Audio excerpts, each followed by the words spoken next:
Good morning mga Kasaldis TV. Isang mapayapang araw muli sa ating lahat. Ayan, medyo huminto ang ulan, tapos mamaya bubuhos na naman. Ayan, dito tayo sa ating sa yard na ayan, dami natin mga puno. Sobrang lamig ng panahon, kaya kailangan ang ulam natin ay sabaw. May sabaw kailangan, no? Naisip nyo ba, naisip ko guys?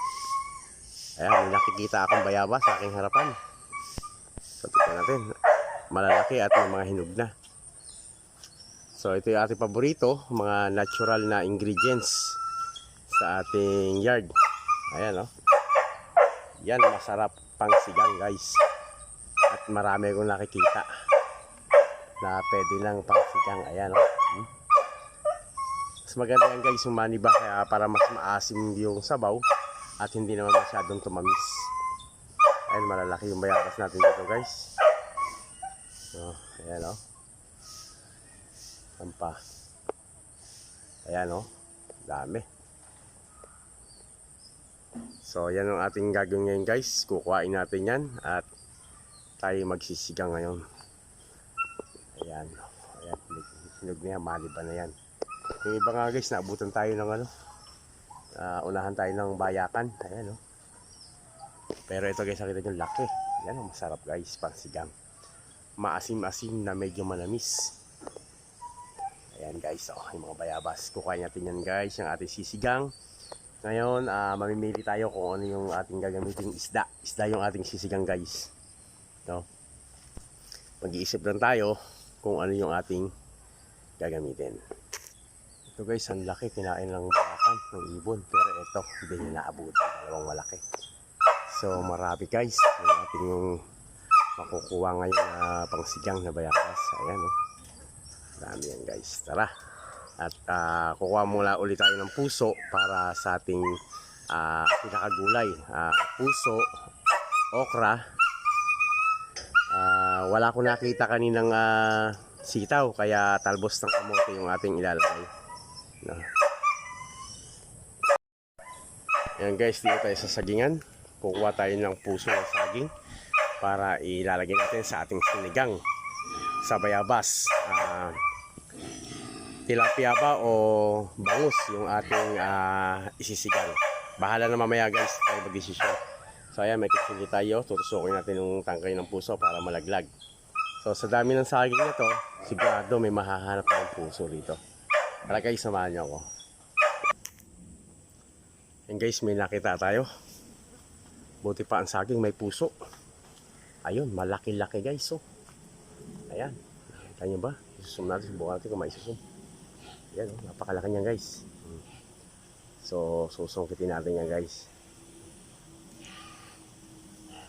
Ayan, tara. Ayan, guys, oh. Ang laki to. Okay na to, guys. Babalatan na lang natin ito hanggang pumuti. Tapos bibiyakin natin sa apat. Yan ang ating lalagay sa ating sinigang. Para yung ating sinigang ay mas sumarap yung sabaw, guys. Ayan, tara.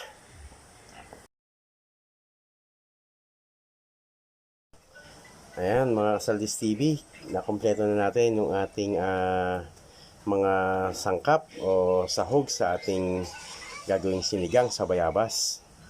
Ayan, meron na tayong okra at sariwang bayabas. Ayan, dami. At nakakuha na rin tayo ng puso ng saging. Babawasan ulit pa natin ng mamaya ng ano yan, ng balat pa para pumuti lalo.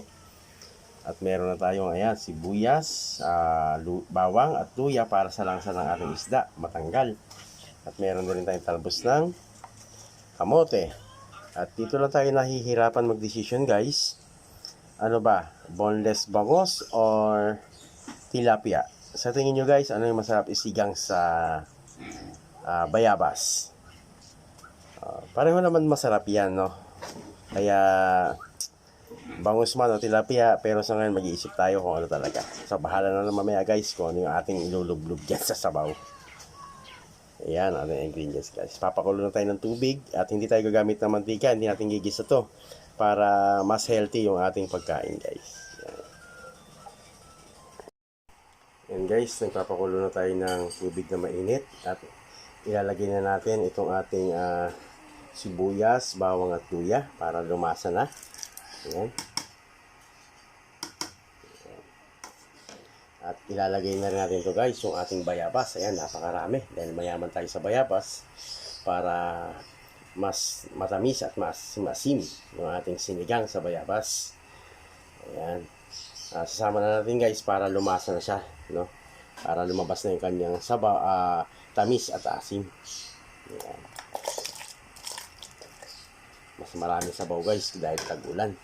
At marami naman tayong bangus at saka tilapia, depende kung anong lalagyan natin mamaya guys. Hindi pa ako nakapag-decision mamaya pa.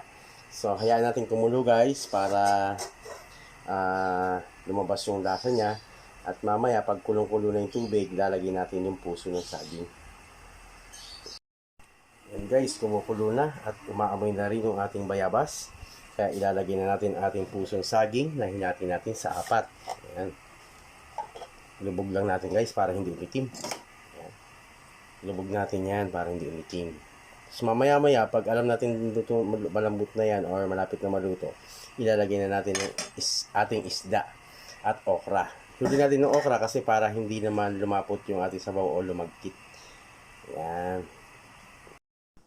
Ayan guys, lagyan naman natin yung ating okra. Ayan. At maya-maya, lalagyan na natin yung ating bangus. Kasi kailangan mapalambot natin yung puso dahil medyo matigas yan at saka yung okra. Ang isda naman ay hindi natin kailangan lutuin ng matagal. Kailangan hindi yung lutong-luto talaga kasi mawawala yung dinamnam niya.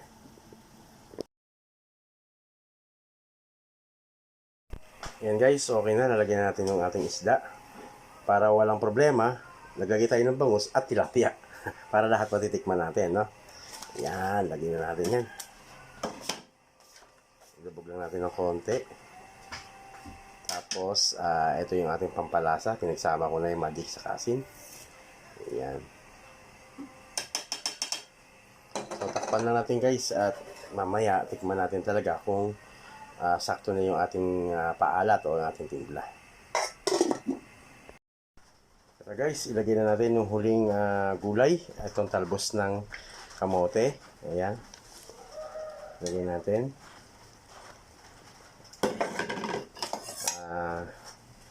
Ilubog lang natin ng konti. Tapos mga 3 minutes, pwede na to.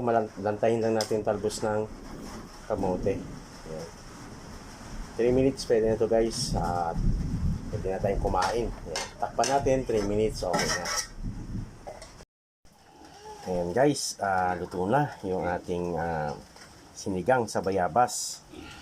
At naglagay tayo ng tilapia at bangus para wala na tayong pagkataluhan. Tara guys, kain tayo. Muli, maraming salamat guys sa pagsuporta sa ating channel. Ayan ang ating ulam ngayong tanghali. No? Natural na pang-asim, sinigang sa bayabas with okra, puso ng saging, and talbos ng kamote.